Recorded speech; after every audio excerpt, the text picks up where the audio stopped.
I'm going to try to see if I can help you with this elements and principles thing that we all seem to be struggling with a little bit. Now, I'll admit to you all that starting out like you all are doing right now is not the easiest thing to do. You have all these words and you're supposed to use them all in somewhat of an intelligent sentence, and the meaning is just a little obscure, I'm sure, to you. So, in response to a recent request, I'm going to take you through maybe an example. I think the thing, first of all, I need to tell you is what's holding you up is just the practice, okay? So we're trying to get you practice, and I think it's always helpful to have something to model off of for the practice. Now, the painting you're looking at right now is an oil painting by Emanuel Lutz. It's Emanuel Gottlieb Lutz, actually. He was a German. He came to this country in about 1841, and it's probably one of the most highly reproduced paintings that there ever is, and this is Washington crossing the Delaware, right? And I'm going to attempt to take you through the analysis of the composition of this piece, just like I would like you to try to do if it were part of your assignment. All right? I'm also going to post this document we're looking at, or we will be looking at, with the image and a written analysis that I'm going to read to you or kind of take you through here. So you'll have something to refer to in an effort to make this just a little bit more familiar to you. All right?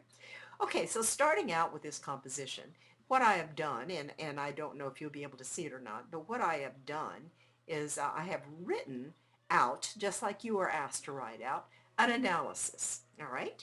It says that the painting gives you the name of the artist and the date of his life. Um, it is called Washington Crossing the Delaware. I told you that, and I've said that it's oil. Um, and then what I'm trying to say to you is in this painting and in this analysis, it's not about is this a great painting or is this a painting you like or what is it saying. When you're talking about the formal analysis of the elements and the principles, that's all you're talking about. It doesn't matter if you like it or not, okay? So we go back to those, and as I say in this composition, it's just like looking at a puzzle, and you have to take each piece apart, okay? Now, for me, the first thing I always look at, and what I'm telling you here is the color.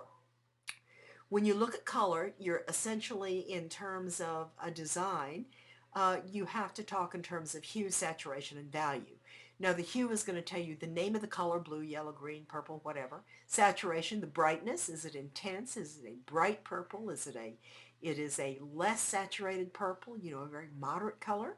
Value, high or low, is it light? Is it dark? Okay. So it's helpful to kind of get that information in there and know that when you talk about hue, or when you talk about color, you're talking about saturation and hue. And I say there are a few saturated colors.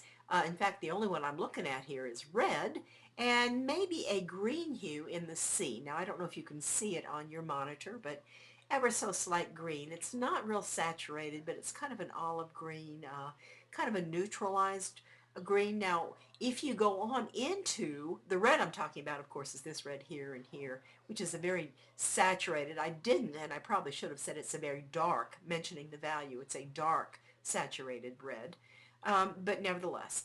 So going through with this then, and it depends on how your monitor is calibrated and what image you're looking at, but the one I'm looking at right here, that's the way I see it. Um, and I talked to you about the fact, I do refer you to the color wheel, so if you get a chance, look up the color wheel. That's very helpful in understanding color theory. The next hues that I would say mentioning are the blues in the sky up there, and kind of a yellowish, not a real bright hue, but kind of a yellowish in here, a gold maybe already, and of course the blue up here in the sky. Now, another thing that's happening here, and I talk about this at the discussion, is that atmospheric or space is one of your elements. Atmospheric perspective, and that's where your background gets very pale and light bluish. So you have the sense of that being very far away from you. So atmospheric perspective and lightening that horizon up the way he does, and in fact he does. And then I talked to you a little bit about the lines, talk about the diagonal lines of the oars. Now diagonal lines always give a sense of movement, not vertical, not horizontal, but diagonal. Makes you feel like you're really moving through the water here, right? And look what these other diagonal lines do also. You've got these oars and you've got the flag and these oars and these oars. and they're all pushing you this way, aren't you? Aren't they? And you have in the middle of them, almost vertical, the only isolated vertical figure that there is, George Washington. So guess what, folks? Focal point, George Washington. There he is. Now, to balance all of these diagonals that are pointing left to right, you're going to have something go from right to left. Fortunately, you have the arms here that are going. You've got this mass, you've got this mass, you've got this mass.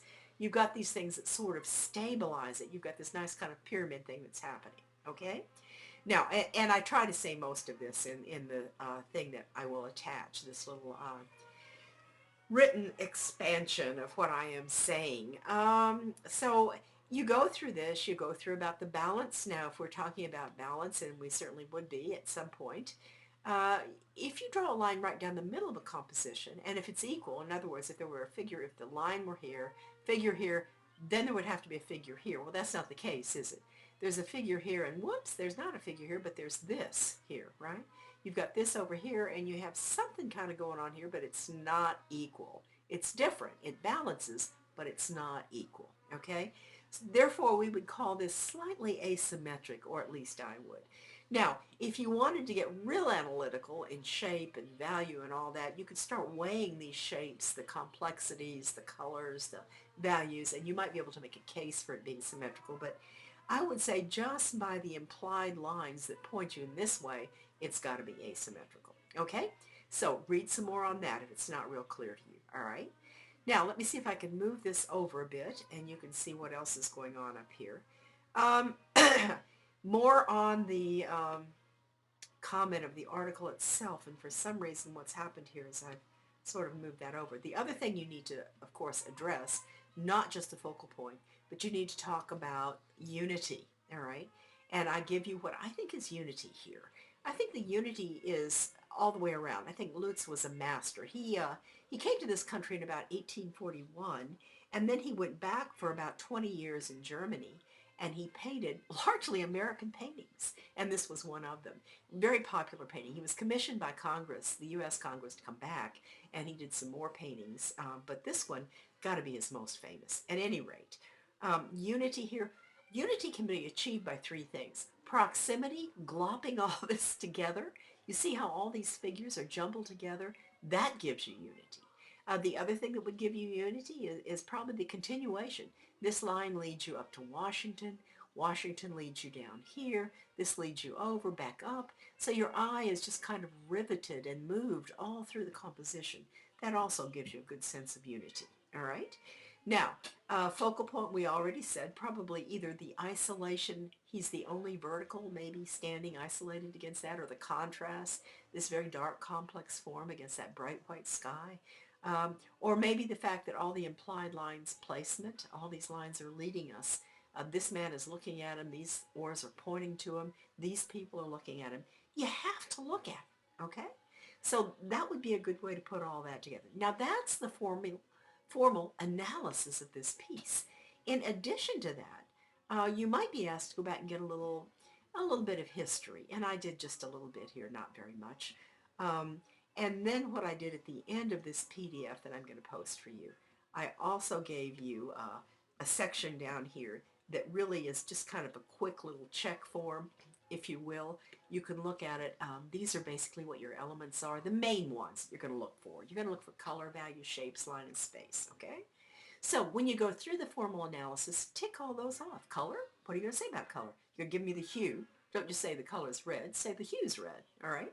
Don't just tell me that it's bright red. Tell me it's saturated, all right? Or it's not saturated. Don't just tell me it's very bright. Say that it's light or dark, it's high value or low value. Shapes, what kind of shape? Is it a natural, an organic, an abstract, a geometric, and there are others. Line, what kind of lines are you seeing? Are you seeing actual lines? Are you seeing implied? Implied are lines that are not really there, but things that are pointing to, and psychic are things that are even more like just an eye looking at something creates a line. It makes you want to look at it. And then when you talk about space, and then down here for principles, gotta talk about unity. That is the most important thing. Now, one of the things I was talking with a student about was he was in game design, and he was a little confused about how this was going to help him. And I can tell him, and I ask him to bear with me on this, but I can tell him anything you do visually, anything, whether it's take a picture, whether it's present a meal, whether it's decorate a room. If you keep these things in mind, you're not only going to do well, you're going to be a winner, okay? If you understand when you're doing game design that there has to be visual unity or you miss the whole concept of the game. You have to understand that in order to manipulate it and make it work for you. And believe me, all the great artists, and I'm not just talking about fine artists, I'm talking about commercial artists, I'm talking even in a sense about performance artists, understand that there has to be unity, there has to be a focal point. You can't have an orchestra where everybody's playing a solo. There has to be a balance. A few quiet periods with a few noisy periods, a little action, not so much action, all of that has to work together. This is what all of this formal analysis we're making you go through is supposed to be doing for you, okay? Gee, I'm out of breath. I bet you're out of ears too. I hope this helps some. Good luck to you guys, and I'll look forward to hearing from you.